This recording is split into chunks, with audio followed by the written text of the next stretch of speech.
Hello aspirants, I am Indumati Karthikeyan from InKar IAS Academy. Today we are going to see about 20th November current affairs. The topic from editorial, A Thousand Days of Ukrainian Resilience, which is taken from the Delhi edition.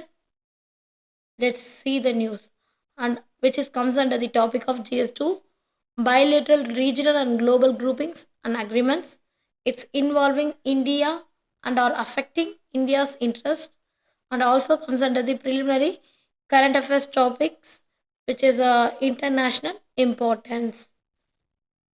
So the in Russian aggression against Ukraine, one needs to draw in the Mahatma and his philosophy of Ahimsa.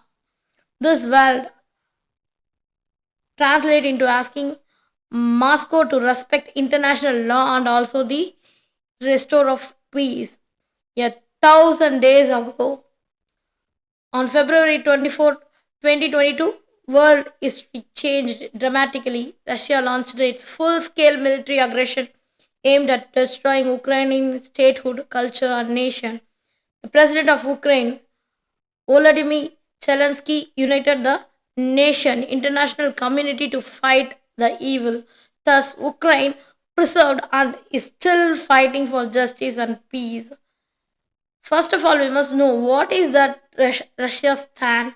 That NATO's expansion, that is North Atlantic Treaty of Organization, violated promises made prior to the breakup of the Soviet Union. The Ukraine's accession to NATO would cross Russia's red lines, and that NATO's strategic posture poses a continuing security threat to the Russia. NATO's expansion as a politico-military alliance, even after the dissolution of the Soviet Union, that is Warsaw Pact, was US's initiative intended to temper Europeans' ambiguous and also the strategic autonomy and to counter Russia's resurgences. The Ukraine crisis was justified by the Russian president on the grounds of security interests and the right of the ethnic Russians in former Soviet republics. The Russia wants an assurance from the West that Ukraine will never be allowed to join NATO, but Kyiv is currently a partner country, which implies that it would be allowed to join the military alliance in the future. So, the US and the Western allies are refusing to bar Ukraine from NATO, claiming its sovereignty of the country and also free to choose its own security alliances. Initial skepticism on Ukraine resilience was in September 2022. Many in the West were convinced that Ukraine would not be able to withstand the Russian onslaught, and also armed forces of Ukraine defended Kyiv, expelled the occupiers from the north of Ukraine, and also liberated the Kharkiv and Kherson regions. The national unity as a key factor, that is the successful resistance to Russian neo-colonial ambitions and also Russia's effort to conquest were stopped thanks to the joint effort of Ukrainians who stood united to defend their homelands. By enduring these horrors of war, and also the providing the strength during these thousand days, Ukraine went through the horrors of war. Despite of Ukraine proved that an indomitable spirit and also the unity of people and the international support could become the basis of bringing peace back. But there is a Russian war crimes and the symbolism of Ukrainian cities. In April 2022, the world was shocked by the Russian military massacres of Ukrainians in Bucha region, European region, Borodianka region, and also the Mariupol. These cities became symbols of the Ukrainian freedom struggle and evidence of the aggressors of the war crimes. The Ukrainians armed force and also global admiration that thousand days the armed force of Ukraine have become one of the strongest armies in the world. The heroism of Ukraine defenders is admired all over the world. That is a there is a loss of human cause, that is that the civilian casualty displacements through the period of the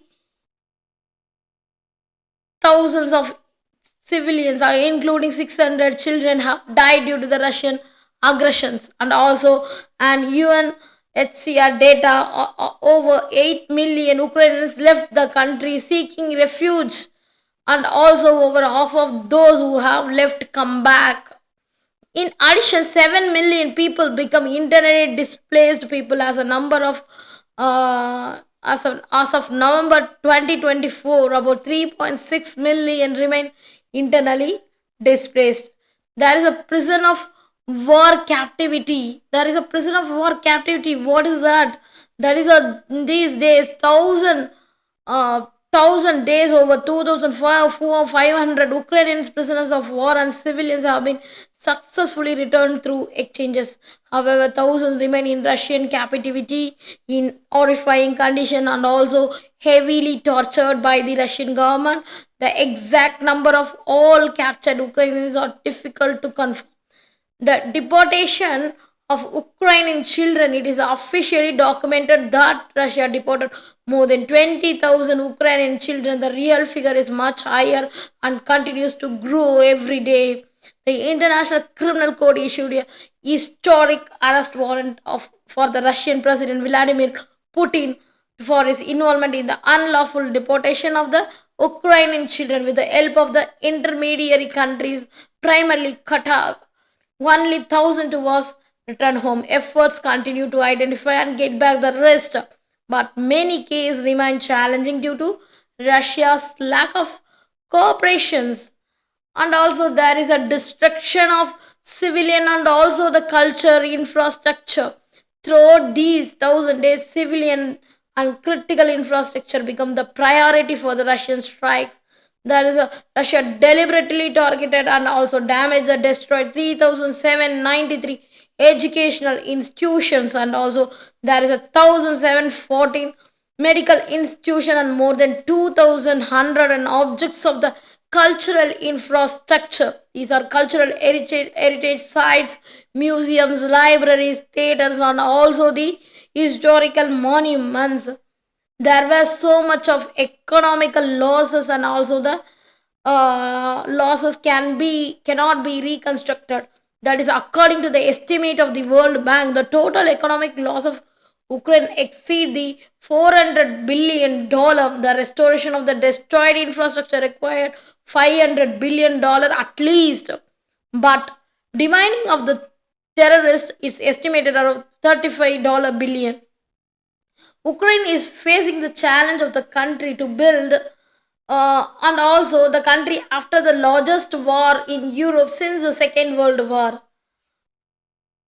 Ongoing resilience and international support also, we must know that we continue to rebuild the country, bring life back to destroyed territories, and also implement some reforms showing the world an example of the resilience, and also the world not be possible without our partners and also allies, and have provided a billion of military, financial, and humanitarian aids, which we received with deepest gratitude.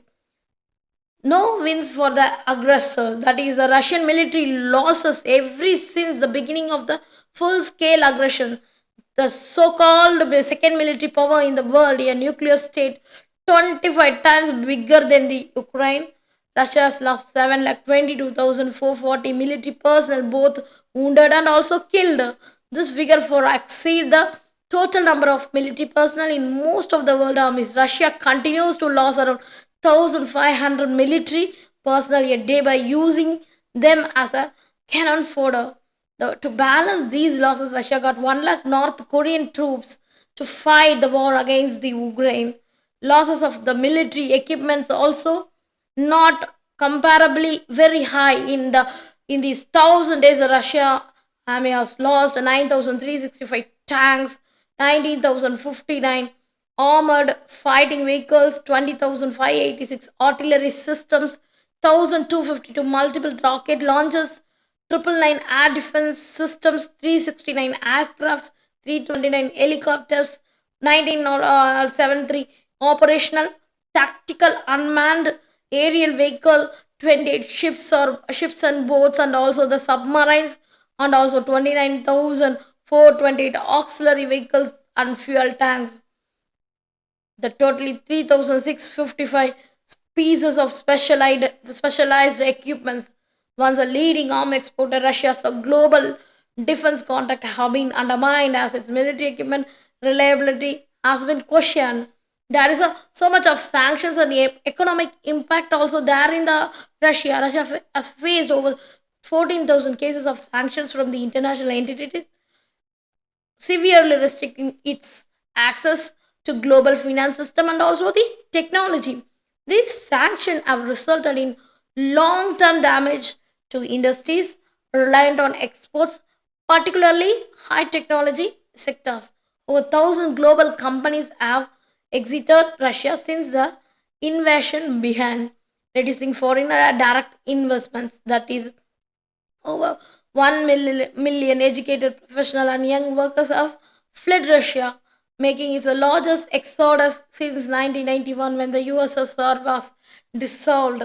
Since this was a severely impacted the IT and also the engineering sectors. There is a many economical struggle and inflation that while official in the Crimean are all repeatedly asserting that Russia's economy is resilient, the reality of its long term economic outlook appears increasingly fragile.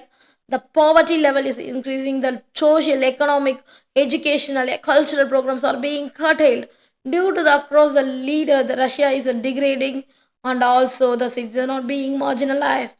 In later October this year, Russia's central bank raised its key policy rate to an unprecedented 21 percentage. The Russian authorities struggle with the real problems and try to manage a wartime economy that is danger of overeating due to rising inflation and also the pressure of the sanction. There is a isolation in the international level. That is, a international image of Russia has been severely damaged. In the last 1,000 days, Russia has been suspended or excluded from key international bodies such as the Council of Europe and faces diminished influence of organizations such as the United Nations, and also Russia has become the global outcast with the only few rogue states such as North Korea continuing to support it openly. But the long term influence of the international diplomacy is standard severely minimized. And also, in search of the just and lasting peace, Ukrainian resilience and unity, it is probable that every Ukrainian personality knows at least one person who right now is defending Ukraine's independence on the front lines. The war did not defeat the Ukrainians, did not frighten them, did not break them, did not destroy them, and did not separate them. Effective deterrence of the Russian aggression. Today, Ukraine effectively deters Russian armed aggression thanks to effort of the military, diplomatic, information front as well as powerful international assistance. The struggle for the identity of the European values, the heroic resistance of Ukraine is not only a struggle for the physical survival of the Ukrainian people and also the freedom of the country. In this war, Ukraine defends the European choice, its identity and values as a part of the European one. Ukraine shed their blood for a period of the democratic Europe, and also there is a way forward that President Zelensky emphasized on the neutrality. That is, Mr. Zelensky has repeatedly emphasized the point that neutrality in the war is untenable. That is, he has said there can be no neutrality between the aggressor and also the victim. Neutrality is the conflict means you are with Russia.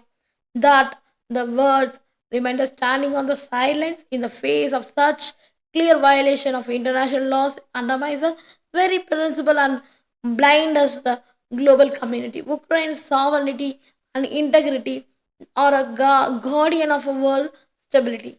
In way forward that Mahatma Gandhi were allied today, his unwavering commitment to justice and peace undoubtedly have led him to call for the Russia to quit Ukraine. Gandhiji leadership during the Quit India movement was rooted in the belief that no power no power nation the right to oppose dominant another nation. That is Gandhiji philosophy of ahimsa and his moral clarity on colonialism, on the affor on the affront of human dignity, align closely with the Ukraine's struggle for freedom from aggression. His stance would emphasize the principle that true peace can only be achieved when oppressors relinquish their hold and allow justice to prevail. In today's context, the word translates into calling the Russia to respect international law and also withdraw its troops and restore the peace. Thank you so much.